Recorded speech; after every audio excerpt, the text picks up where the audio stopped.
Let's go, baby. Let's go. Yeah. Todd Durkin. I haven't seen you in a couple of years.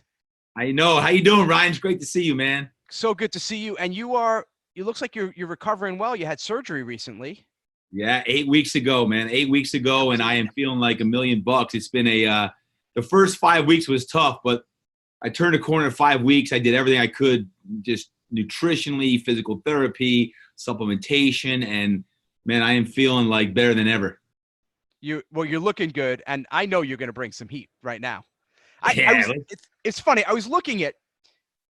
I was like, oh, what am I going to say about Todd and what he's done for the industry? If you're a fitness professional, if you're a fitness trainer, you know who Todd Durkin is. I was looking all the stuff you've done. So you're Fitness Quest Tech. You've trained Heisman Trophy winners, MVPs.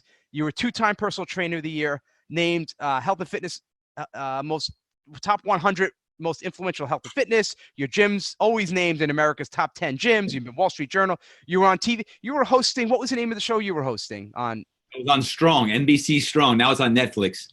Netflix. If you go to Netflix and look at Strong, you're going to see this guy. Look at that. Look at the guns. So, Todd, we've got a lot of cool people, a lot of entrepreneurs. It's the new year. Freaking light us up. Do what you do, Todd. Just give us your best. I want the best of Todd Durkin right now. You better bring some shit, Todd. I love it, Ryan. Hey, first off, thanks for having me and love what you're doing. Yeah, I'm more pumped up for 2019 than ever before. I think there's a lot of things. I think sometimes in 2000, when you reflect upon past years, past experiences, and I just had that surgery 8 weeks ago. Sometimes when you face your biggest adversities and setbacks, they become your biggest blessings. And I really feel that way. Like I was forced to sit in a lazy boy chair for a month and heal up. And, at first I was like, man, how am I going to do this? But it actually ended up being so awesome because it forced me to go deep about how could I even go deeper on myself? And am I using my gifts the way I need to be based on my purpose and that? And you never want to have surgery or something bad happen to you, but it's always like, how do you reframe the messaging in your head to say, how can I use this as a catapult into the next level, next stratosphere? And that's what I'm all about. I mean, I live by the word impact, and to me, impact is legacy. And legacy, really, when you look at it, that seems often like it's far away, but it's really broken down into everyday habits. I always talk about, hey, win the day, do the things you can control the controllables. What can you control? And that comes down to training hard, eating right, living inspired. I mean, those are the words that move me is like, hey, are we training smart and are we training hard? Are we making the right choice when it comes to eating and supplementing and doing all those things? And then living inspired is like literally your head and your heart are fired up for what it is for living. And how do you find that? So to me, that's what I'm most fired up about. And I'm pumped up for 2019, man. How do people who felt like they're spinning their wheels, whether it's in their health or business, they're just not reaching their potential. They feel like they're trying, they go, they start, they stop, they give up. They're just not focused. Give me some Todd Durkinisms. Well, I think a couple of things. Number one is, what can you eliminate from your life that's just causing busyness, but not productivity? So many times we're being busy and we just feel like we're being productive because we're busy. And that could mean social media. That could mean watching TV or just things that you like to do, but is not really moving the needle. So what is it that you could take away? Any habits that are robbing you? And it could literally be just things like an hour a day or 2 hours a day. We typically have about 8 hours a day that, could go one way or the other. When you break it on down, to me, it comes down to like a 1 to 2 hour swing a day. The 1 to 2 hour a day swing, when you add it up over time, is 4 to 8 hours a week of like, man, if I take this and I write my book, or I, work on this project, or this, I want to create this product, or work on my keynote speech that I want to give to more companies. I mean, 4 to 8 hours a week could mean some really big things over the course of weeks and months. So how do you reallocate the time that you're spending and who you're spending it with on that stuff? So to me, it's what can you eliminate?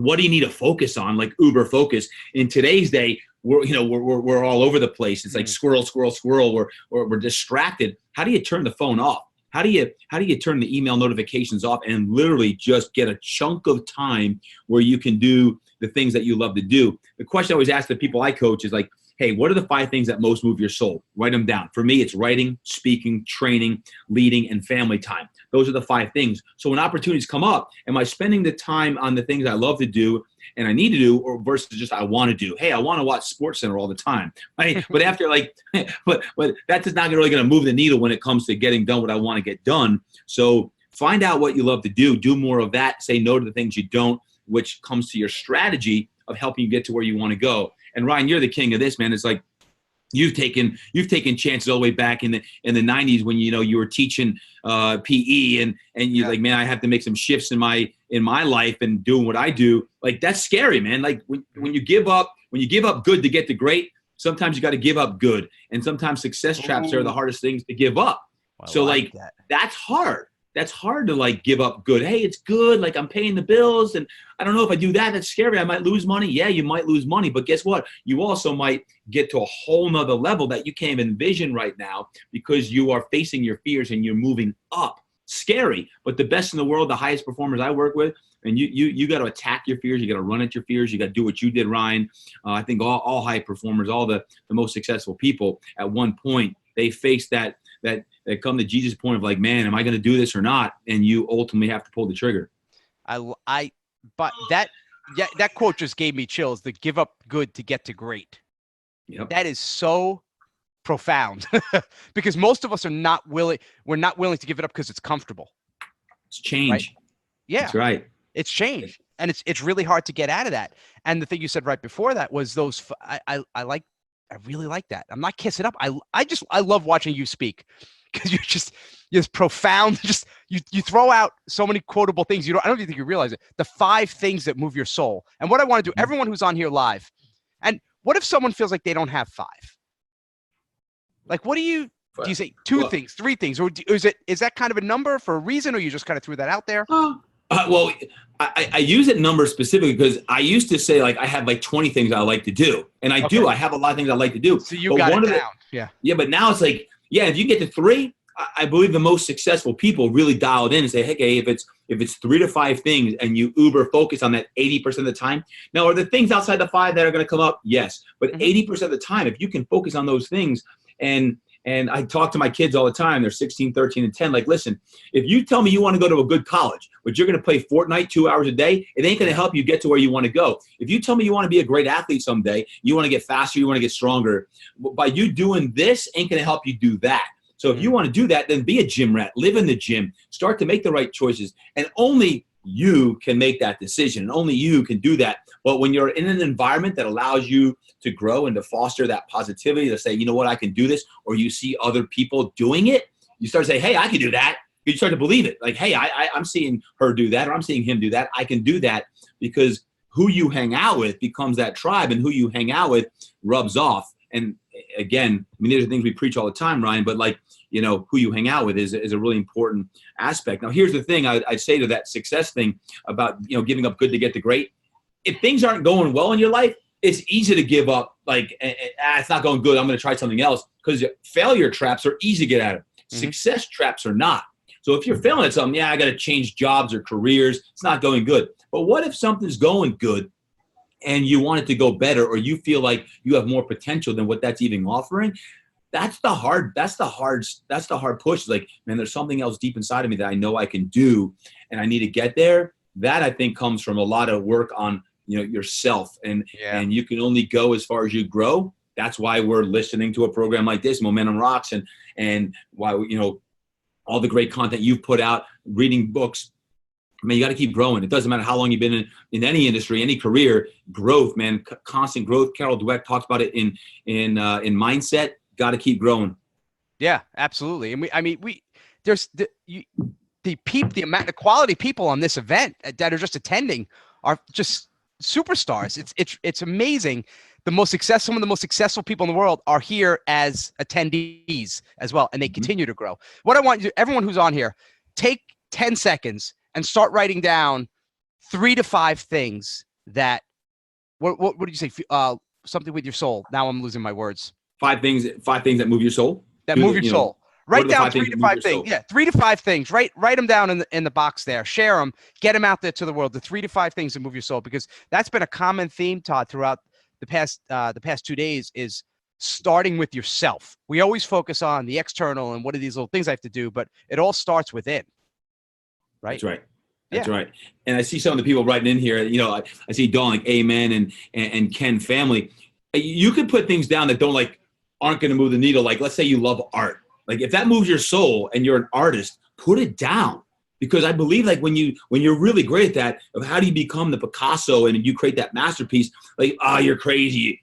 What do you mean you're crazy? Like, yeah, everyone that was really, really successful, they were once laughed at as well. A guy like a Drew Brees, who's in the playoffs right now, but people laughed at him. He only had one college scholarship, and 18 years later now in the NFL, he's doing great things. Like, people laughed at him because he's barely 6 foot tall, 200 pounds, and he's one of the most prolific, quarterbacks. And you've been his trainer. You've been his trainer all throughout, right? Yes, it was 16 years. Yeah, you're very modest. So Drew Brees is still he had one of the best seasons this last year, and Todd's been there by his side. And we don't have to make this about Drew, but what did you see? Did you see a change in him? Or did you always see that fire in his belly from the start? I always saw that fire in his belly. Because here's the thing with Drew is when you're undersized, like his training partner, Darren Sproles, who's 5'6", you get a chip on your shoulder. But here's the problem. When you get good and you get successful and you start to get MVPs and things like that, how do you keep the edge? Like, how do you keep that edge when you're at the top? Drew's always had that. Darren Sproles has already always had that edge. It's like coaches and trainers got to help their clients regardless of what they do for a living. You got to have that edge because I always say this, everyone's got a dog in them, and you got to find the dog. You got to keep hungry because if you get to be a fat cat, you get a little lazy. As soon as you get lazy, then you start losing that edge, and all of a sudden, you're not producing and creating the kind of work that the world desires. So Drew has always had that, but Drew has always been good at a few things. Compartmentalizing life. If something's going wrong in one area of his life, he's really good at, like, okay, it's training time or football time, I'm going that. Okay, it's family time. On that, he's been a gym rat since I've known him. When his training partner LaDainian Tomlinson dragged him in here, and the dude didn't ever want to leave. And it's still like that now. And several kids later, 18 years in the league, is still a gym rat, and he's going to be 40 years old next week. It doesn't matter if you're a 40-year-old athlete, a 20-year-old athlete, a teen watching this, or you're a 60-year-old guy that wants to be better, a gal that wants to lose weight, feel great, get the mind right. Like, it comes back to the habits. Who are you training with? How are you training? What are you doing with your nutrition? All of these things add up, and over time, great things can happen. Yeah, it really is. That's another common theme that we've been having is the habits. It's these habits and these rituals. Take us through. Let me see what Todd Durkin day is like.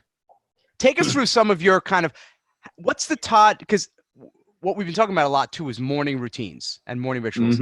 What's the Todd Durkin? I want to hear the superstar, trainer of the trainers, star of strong, trainer of the year. What is your morning routine? In a nutshell, 4:30 to 5 a.m. is my quiet time. I realize that if I don't have my time in the Word and in faith, nothing else matters. So I'm an early morning before my wife and kids get up. Just my dog and I hang out, and I journal, and I literally just get in the Word, and I listen. I'm spending more time these days literally just listening, because I believe that as you tap into the whispers, the quiet little things, those are profound. So 4:30 to 5 is that. 5 o'clock to 6 o'clock is my workout time. I created a home gym, even though I have a great gym right here. I created a home gym where I can just have my time. So from 5 to 6 is my time. I get fasted cardio in the gym. I do some weight training in the gym 5 days a week.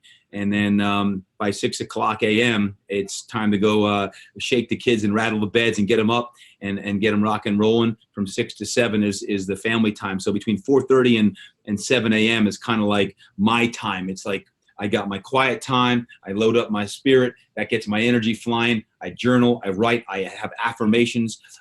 When I'm doing my fasted cardio, I listen to podcasts. I have one of my rules. I have 13 rules of life. One of them is to listen to at least 30 minutes of podcasts a day. Sometimes it's on business. Sometimes it's on training. Sometimes it's on health. Sometimes it's on spirituality. It's just how I feel that day. And then once that's over, I put on some great music and get after it in the gym. I always eat the same stuff. I have a bowl of oatmeal with some fruit and some slivered almonds. I have 3 eggs, ketchup with a smiley face. I'm an East Coast guy. Of course you do. Like so that's like kind of my morning routine. And then I take the kids to school several days a week, and then I'm at the gym. Between 7:30 and 8 o'clock, I'm usually at the gym, and then it's a combination of many things between either training, depending on what athletes or clients or classes I'm doing. I still love being in the trenches. I still do about 10 sessions a week because it keeps me really with the pulse of what's going on. I have 42 teammates now at Fitness Quest, 10 trainers, massage therapists, Pilates instructors.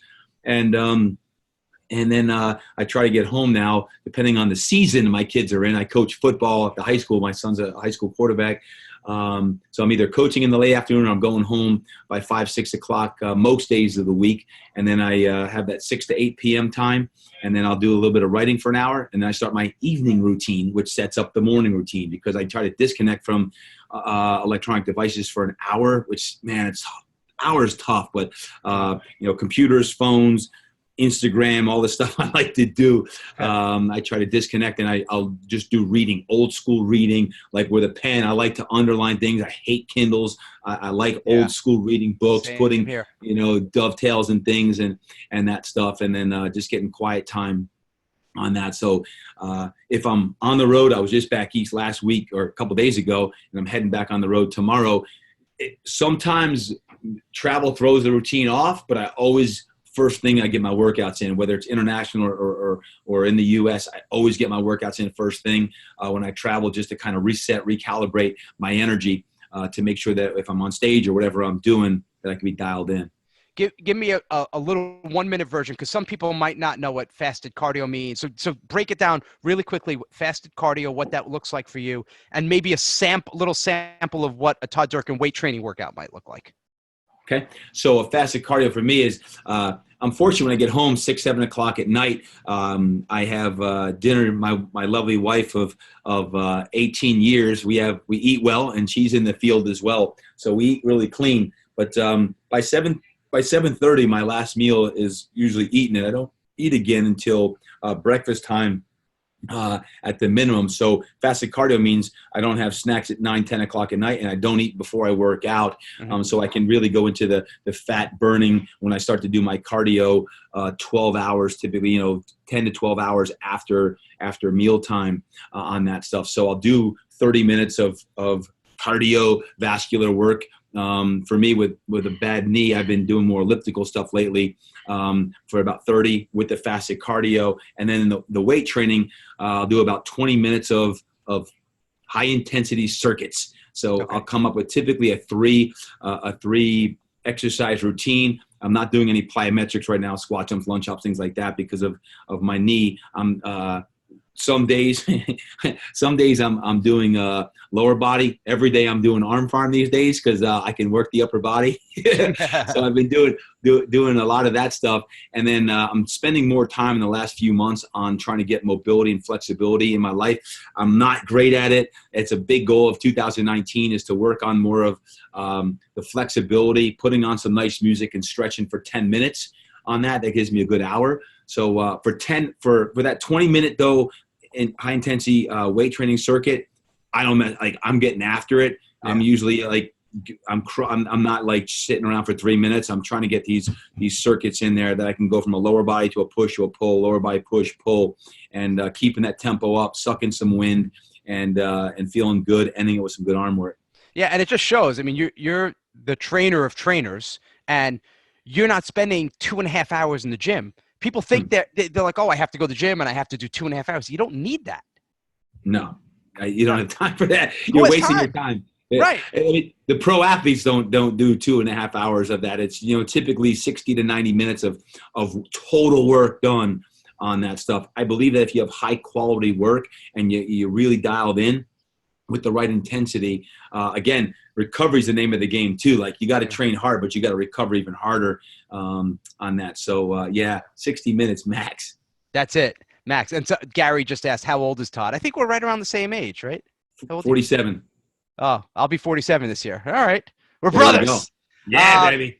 So I really appreciate you coming on here, Todd. It's been a while since I've seen you. I hope to see you again in a future event. I got to get out of the house a little bit more. But for everyone who wants to learn more about you and connect with you and look at your books, because you have books out and products, where can they go, Todd? I think, ToddDurkin.com with all my products, the books, the Impact Body Pan book, the Wow book. Every Monday I send out some motivational videos. Just go to doseofdurkin.com, doseofdurkin.com. It's free. And I love Instagram. So if you want to hit me up on Instagram, social media, I'm on Instagram quite a bit too. So those are the best places. Except for the 1 hour that you're unplugged and you're doing your reading. Except that. But when I'm not, when I'm plugged in, I'm plugged in. So check out ToddDurkin.com and we'll have links in all the replays. Ladies and gentlemen, round of applause. Thanks, Todd Durkin, everybody. Thanks, buddy. Ryan, thanks so much, man. All right, Todd. Good seeing you. I'll see you soon. You too.